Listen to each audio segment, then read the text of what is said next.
Chapter 11. Sai as Sagun Brahma, Dr. Pandit's worship, Haji Siddik Falke, control over the elements. Let us now in this chapter describe the manifested Sagun Brahma Sai as to how he was worshipped and how he controlled the elements. Sai as Sagun Brahma.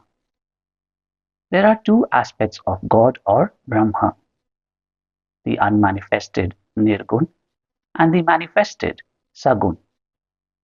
The Nirgun is formless while the Sagun is with form, though both denote the same Brahma.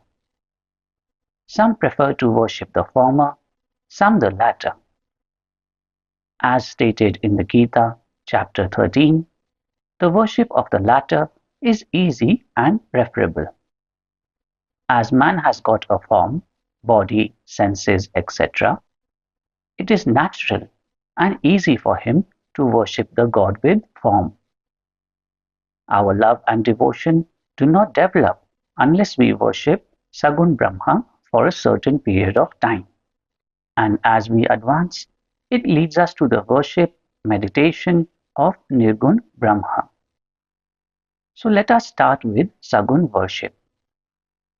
Image, altar, fire, light, sun, water, Brahma are the 7 objects of worship. But Sadguru is better than all these.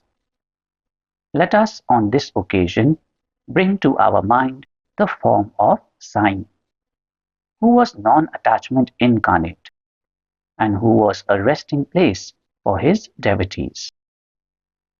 Our faith in his words is the asan, and our sankalpa, determination to accomplish the puja, is the abandonment of all our desires. Some say that Sai was a Bhagavad Bhakta, devotee of the Lord. Others say he was a Mahabhagvat, a great devotee. But to us, he is God incarnate. He was ever forgiving, never irritable, straight, soft, tolerant, and content beyond comparison. Though he looked embodied as having the form, he was really disembodied, emotionless, unattached, and internally free. The Ganges, on its way to the sea, cools and refreshes the creatures affected with heat, gives life to the crops and trees, and quenches the thirst of many. Similarly, saints like Sai, while they live their own life, give solace and comfort to all. Lord Krishna has said that the saint is my soul, my living image. I am he, or he is my pure form. This indescribable Shakti or power of God, known as pure existence, knowledge and bliss, incarnated in the form of Sai in Shirdi.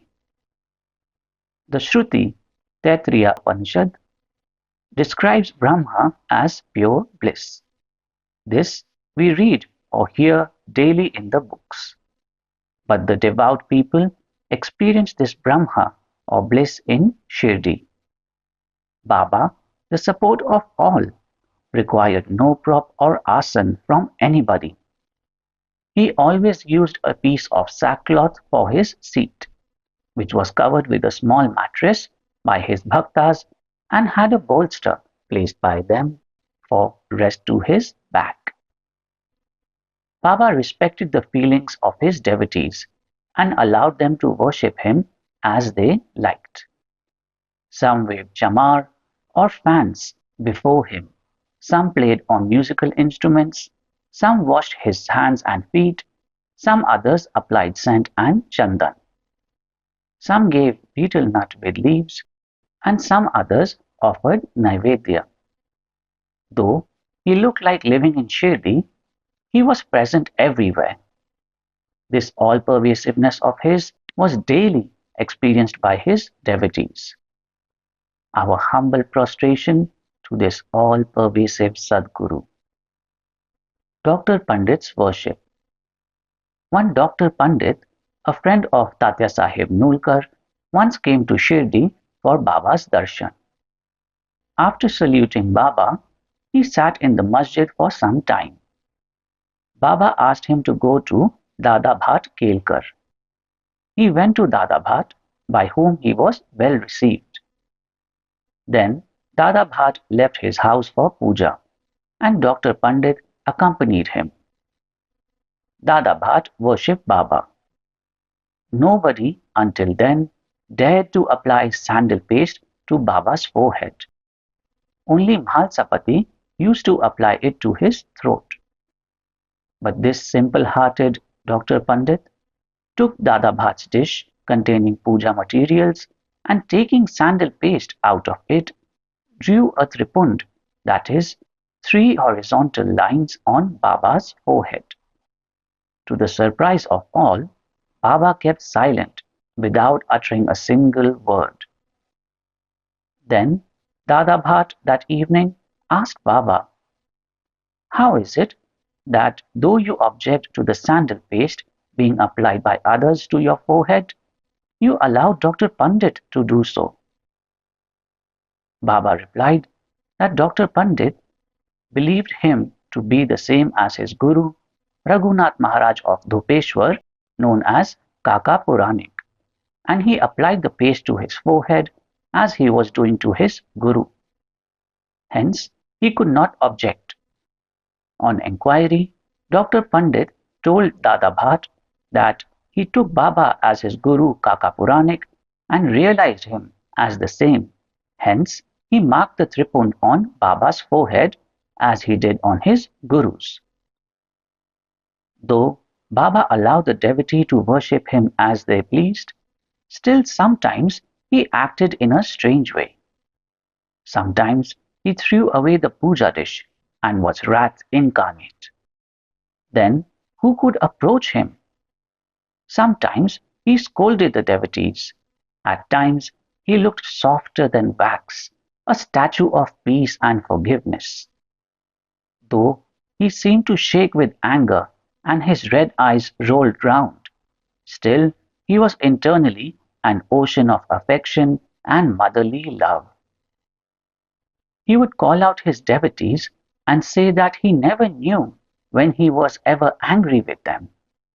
If it was possible that mothers could kick their children and the sea turn back the river, he too could neglect the devotees' welfare.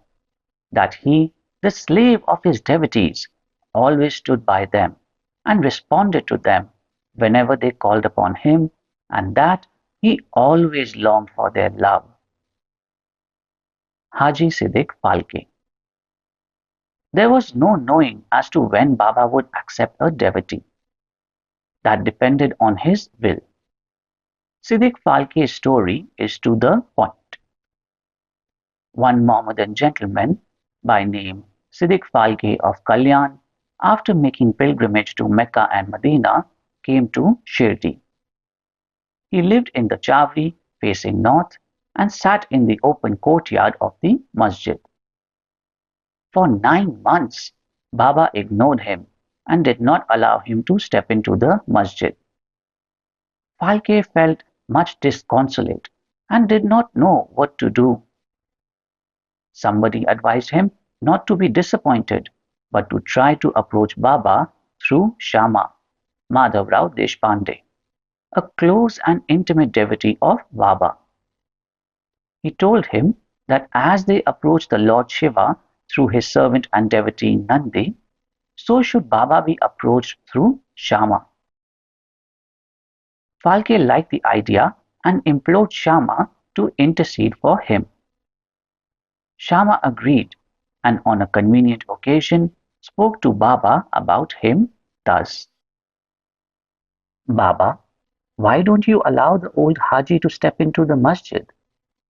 While so many people freely come and go after taking your darshan, why not bless him once?" Baba replied, "Shama, you are immature to understand things. If the fakir, Allah, does not allow, what can I do? Without his grace, who will climb into the masjid?" Well, Go to him and ask him whether he will come to the narrow footpath near the Barvi well. Shama went and returned with an affirmative answer. Again, Baba said to Shama, ask him whether he is willing to pay me the sum of rupees 40,000 in 4 installments. Shama went and returned with the answer that he was willing to pay even 40 lakhs. Again Baba said to Shama, we are going to cut a goat in the masjid, so ask him whether he would like to have its meat haunch or testicles of the goat. Shama returned with the answer that the Haji would be happy to receive a small crumb from Baba's kolamba mud pot. Hearing this, Baba got excited and with his hands threw away the earthen jars and kolamba and straightway advanced to the Haji and lifting his kafni up in arms said, why do you brag and pose yourself as an old Haji? Do you read Quran like this? You are proud of your pilgrimage to Mecca, but you do not know me. Being thus scolded, the Haji was confounded. Baba then went back to the masjid, purchased a basket of mangoes and sent them to the Haji. Then again Baba went to the Haji and taking out rupees 55 from his pocket, gave them in Haji's hand. Thenceforth Baba loved the Haji, invited him for meals, and the Haji thereafter came into the masjid whenever he liked. Baba gave him at times some rupees, and thus the Haji was enrolled in Baba's darbar. Baba's control over the elements. We shall close this chapter after describing 2 incidents showing Baba's control over the elements. Once, at evening time, there was a terrible storm at Shirdi. The sky was overcast with thick black clouds. The winds began to blow with great force.